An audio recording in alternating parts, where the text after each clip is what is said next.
So hi, everybody. My name is Sandy Cooper. I am from the Starr Career Development Center. So you are right now with the in the Creating Your Own Major, the Ad Hoc workshop. The point of this session is to give you a little bit of background so that you know a little bit about the Ad Hoc major, how it works, and this way you could decide whether or not this is something that you would like to, you might be interested in doing for yourself. All right, so a little bit of background about the Ad Hoc major. So ultimately, it is a Weissman degree. So Zicklin does not have Ad Hoc majors, although you are allowed to include up to 3 Zicklin courses in an Ad Hoc major. Okay, so that's a really important distinction for some people. For some people, they're like, no, I want to have a Zicklin degree. I really want the Bachelor of Business Administration versus Bachelor of Arts. So just like all Weissman majors, you are required to do Content 10 and 2 sequential language courses. You have to take 2 in a row, showing that you're showing some sort of proficiency in a language. I'm going to show you a little video about why you should create an Ad Hoc. Hi, my name is Sandy Cooper. I'm with the Starr Career Development Center, and I am the Arts and Sciences Coordinator. And I am the person who helps students create their own Ad Hoc major, or designing their own individualized major, so to speak. Students who typically are interested in the Ad Hoc are the more creative type, the ones who have a lot of initiative and drive. Lots of times there are students who there's no one line of study that is 100% interesting to them. Like, they may find multiple departments that are interesting for them. And so this is their opportunity to kind of combine 2 or more disciplines into a major that suits their interests and their needs. So the first step to creating an Ad Hoc major is to go to the workshop on creating your own major, the Ad Hoc. To register for that on Starr Search. And in that workshop, we typically have a panel discussion of people who have gone through the process of creating their own Ad Hoc majors. We even have alumni who come back to talk about what life is like after graduating, having had an Ad Hoc major. And so it's an opportunity for students to both not only learn about the process, but also learn from people who have already gone through it before them. So after going to the workshop, the next step is to work with me, and we go through, it's actually a very exciting and fun process. What you do is you go through the course listings, perhaps you research majors at other schools or at other departments, and what you do is, once we have a list of courses that are interesting to you, we analyze it for themes and patterns, we brainstorm titles, and then we come up with a major and a thesis proposal to help you argue for why this major needs to exist. And so it's a very creative and fun process, and I find that students who have gone through it and created their own majors are excited to study, and that even the GPAs have gone up as a result of creating an Ad Hoc major. The next steps are to log on to Starr Search and sign up for the next Creating Your Own Major, the Ad Hoc workshop. I look forward to seeing you at the next Ad Hoc major workshop. Why should you create an Ad Hoc major? So often the people who are creating Ad Hoc majors, they have lots of interests, and there's no one major that satisfies all their interests. If they want to show that they have an interest and initiative, it's also an opportunity to create something that's cutting edge and unique. Like one of my students, after the 2016 election, she was very concerned about fake news. And so she created an Ad Hoc major called Communication Ethics, and it combined like journalism and communications, but with a kind of more of a focus on ethics of those types of things. And so she ended up in the month of January of 2018, this was that she created it. She got 15 interviews in the month of January alone. All of them had like a question mark next to her major on the resume, and they're like, communication ethics, what's that? That's really interesting. And so she had to tell them how she created her major, and she was concerned about the fake news and those types of things. And so she ended up getting an internship, making $20 an hour, free breakfast, free lunch whenever she went there. And it was all because like she made this major that was really timely and cutting edge. So if you would like to create something that's cutting edge and unique, you want to impress employers with your drive, the Ad Hoc major might be for you. And also it demonstrates creativity and novel problem solving skills. So lots of times this is a way the ad hoc major is I think one of the coolest majors that there is. And I love going through this process with students because I find from going through this process, students are able to find their passion. And so often as a result of creating an ad hoc major, student GPAs, they go up. So the rules is that the ad hoc major has to be 30 to 33 credits. So the rules is that you have to include courses from at least 2 Weissman departments. And so those 2 Weissman departments are the 2 Weissman departments that sign off on your ad hoc major. And in those 2 departments, you have to take 3 classes at the 3000 level or higher. Then the remaining 4 or 5 classes, because this is 10 or 11 classes in order to create a major. So the remaining classes can come from either of those departments, or you can take a mixture of other classes from other departments. So let's just say psychology is your one main department, and say comm is your other main department. So you're required to have those 3 to 3000 level higher. But if I wanted for the remaining 4 or 5 classes, I could choose something from social anthropology or something from, public affairs or something, maybe a Zicklin course, or maybe but it has to make sense. It has to be aligned with a theme. You can't just take random classes. You have to be able to justify it and kind of link it back to the title and the theme that you're developing for your ad hoc major. 60% of the courses have to be from Baruch, 40% can be transfer credits, 24 must be liberal arts courses, and it has to be approved it must be approved prior to the last semester of your senior year. Now, I'm recommending that you do it as soon as you can. It's easier to get something approved before you do it than to try and take these random courses and pull it together afterwards and get it approved afterwards. So I do recommend, if you're going to do it now in your second or your third year. That's perfect. Try not to wait for your senior year, but if it is senior year, we'll talk. It's not awful, but it's usually better if you're more mindful and planful rather than kind of figuring it out after the fact what the themes and patterns are. Look at them. So we have Intro to Digital Communication and Culture, Corporate Comm, Business Comm, Comm for Executives, Philosophy of Psychology, Cognitive Psychology, Mind, Brain, and Behavior. And then he also took Principles of Web Design, Consumer Behavior, and Database Management, what he actually came up with. So he named his major Human Behavior and Systems Development. How about that? So, and I'll tell you why.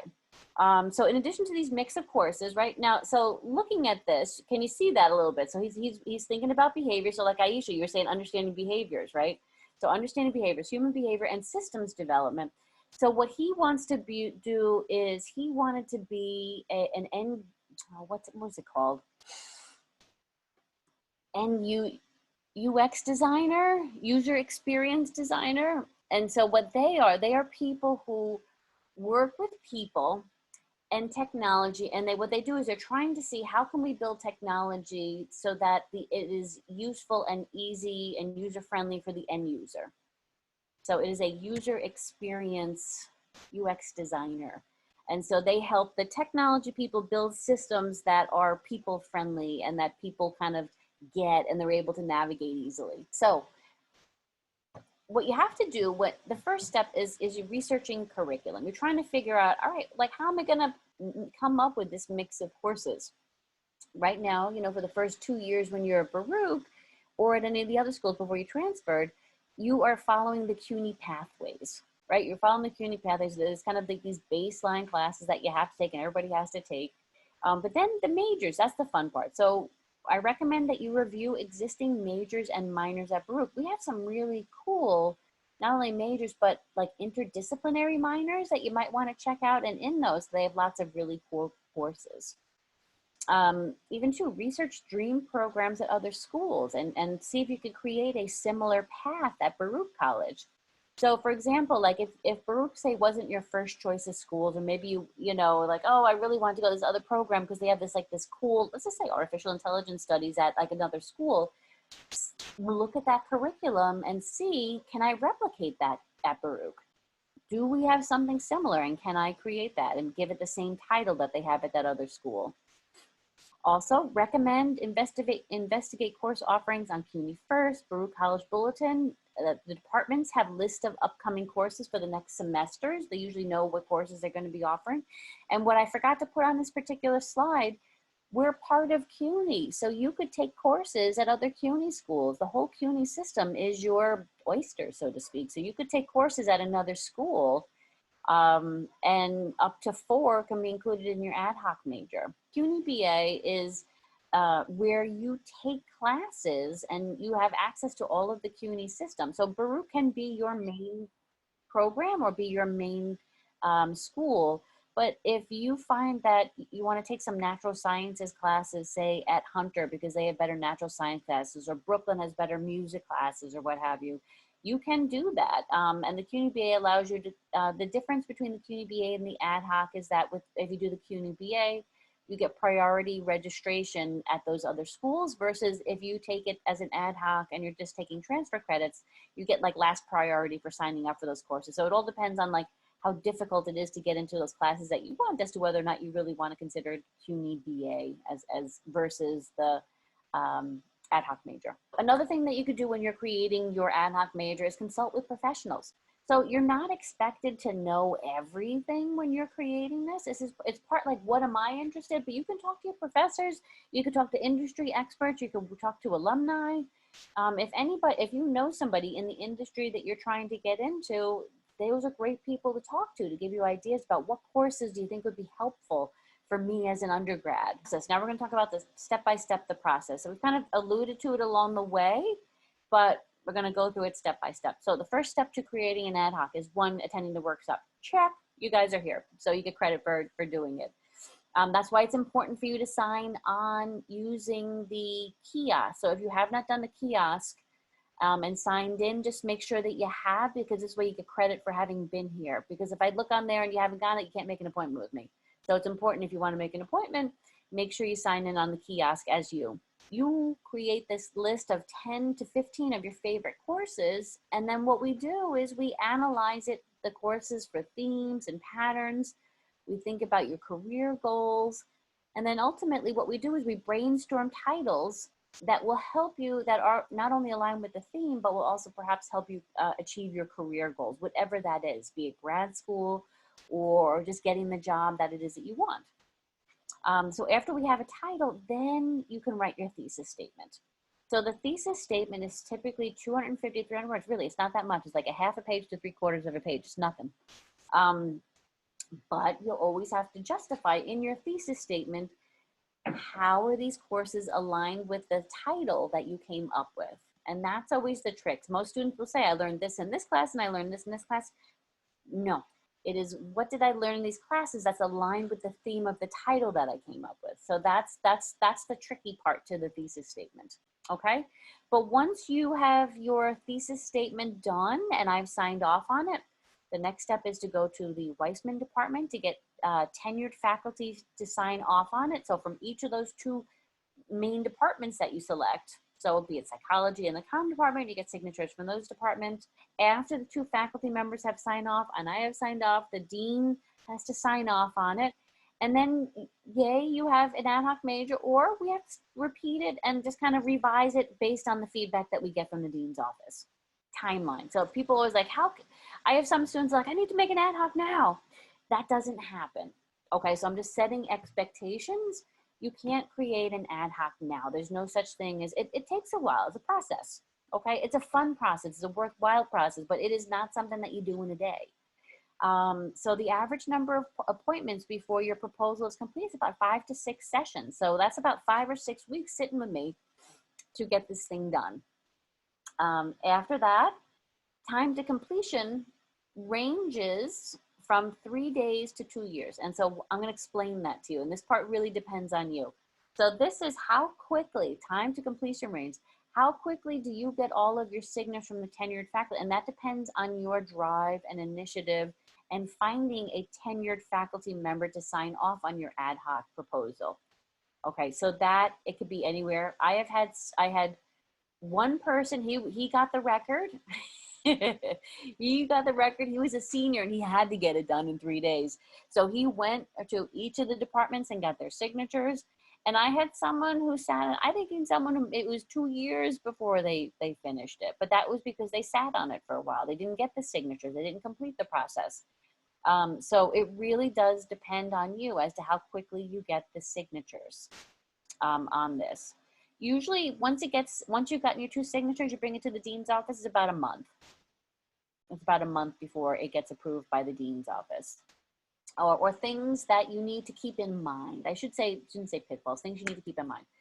Academic advising, you need to know, do I need a minor? Do I need a capstone course? You know, it's just important for you to know, what do I need on my path? Like I've had a lot of students, they come to me, they've never been to academic advising. And then they do their ad hoc major and like, oh darn, I'm gonna have to delay graduation because I didn't take this course or I didn't take this natural science course from the CUNY Pathways. So it's important for you to know, like, all right, what are my requirements? What I got to do in order to graduate? So working with academic advising in conjunction with me and going through this process to make sure that you are keeping your timelines for graduation in check, right? So you check for your need for a minor or a capstone course. What the requirements are for graduation. You review your degree works and your progress on CUNY Pathways. That's really, really important when you're going through this process. Also, financial aid. Make sure that you complete your ad hoc major before semester start of taking courses in the new ad hoc major. So what I mean by that is, like, if I am a psychology major and I start taking those classes before I've had my ad hoc major approved, I am at risk of having my financial aid not paying for those classes, because they're saying that's not your major is psychology. It's not this new ad hoc major. And so you run the risk of that. So it's important for you to get it done before you start taking those classes, or at least before the semester starts, so that this way you are not at risk of not having those courses not paid for by financial aid. Okay. And another pitfall is that sometimes proposals get rejected. But just know that even if they get rejected, they could be revised and resubmitted. And typically, if it gets rejected by the dean, often what we will do is we'll kind of sit together, retool, and we'll take his feedback in, and then we'll figure out what we need to do in order to revise it and resubmit it. So it's not a big deal. It's just another wrinkle in the process. It happens every now and then that stuff gets denied. So, but I just like to put that out there. This way, like, all right, that's a possibility that I might have to keep that in mind. So some reasons that things have been denied. So more often than not, it's when seniors have been doing so they're getting ready to graduate. They're like, I just need to get out of here. Help me get out of here. And so they were not. So when people are trying to retroactively create an ad hoc versus prospectively do it, meaning, like, if I do this in my sophomore year or my junior year, and I still have like 5 courses left to take on my ad hoc major, I'm still being mindful and planful about it. But if I, as a senior, I'm kind of taking these classes that I have and trying to figure out what the patterns are, sometimes, it may not make sense. It may not feel like it's a cohesive argument. And so it's gotten pushback saying, like, you need to take this course or this course in order to make the theme more aligned with the title that you have.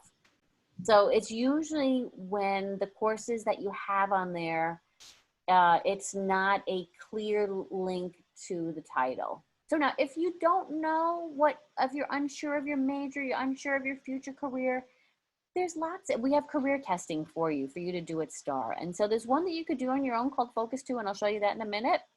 But there's also, you could schedule career advisement session, or you could request other testing to help you figure out direction and work with a career advisor. And then after you have come up with after you're able to narrow it down to like 2 possible careers, often we can say, all right, so what are the patterns in that? Is there a mix of courses that will help you achieve either of those 2 options? And so if you are unsure, career testing is often helpful to gain clarity about that. So one of the tools that you could do on your own is called Focus 2. And so I will quickly show you where that is on your homepage. And so it has information. It kind of asks you lots of different questions. And you can explore different industries. You can create side-by-side comparisons of occupations. And it's free for you to use. And you could do it all by yourself, but you don't need a career advisor to do that. Okay, so on your Starr Search homepage, again, if you don't know how to log into Starr Search, you can, email us and let us know. You register, right? You type in the secret code, Bearcat, right over here, and then you create your profile and then you log in. So I'm just going to quickly show you this. So when you log in, you take all these different tests. You take 8 different tests. At the end, once you've taken them, a results button will show up. What it does is it gives you a summary of your results. And at the bottom of all these, then you get different career ideas. So they're just saying these ones might be interesting to you. And they kind of show you which majors at Baruch would help you achieve that goal of becoming an agricultural science professor or a computer science professor. These are the majors that correspond. And I am a psychologist and a counseling psychologist. So I would, if that was interesting to me, which it is, I could click on here. I could do a little bit of research about different careers. And, I could see how much people make and all type of stuff. And so you can it's a good way to explore different careers. Now, if after doing this particular test, you still are unclear, come to the Starr and you make an appointment. All right, when you log into Starr Search, you see something that looks like this. When you click down on here, there's 2 ways to do everything. Focus 2. Let me scroll down here. Sideways eyeball, secret code, Bearcat in yellow. Okay, you sign in here. I'm just going to sign in. And this is how you do this. Okay, what you do is you click on the results button after you've taken these tests. You do a summary of your results. At the bottom of each one of these tests is a continue button. Here it helps you kind of see what careers might be interesting to you and the corresponding majors. So if I want to be a counseling psychologist, these are my majors, and this is where you research about the different careers. And so this is just a nice way to kind of do some research on careers and get some ideas about majors that might be interesting to you and maybe see some themes and patterns. So let me go back here for a second. Let me move this out of the way because it's annoying me. If I go back to my homepage, how to make an appointment with me, you click on counseling and agenda on your homepage from Starr Search. Counseling appointment, request a new appointment. You click on Ad Hoc online because we're online right now due to the coronavirus. Click on me and you click on the days that you want to see me. Wednesday, Thursday, Friday, and then this will tell you what availability you have for me, right? And this says that Sandy has availability on these particular days, and you can sign up for one of these days.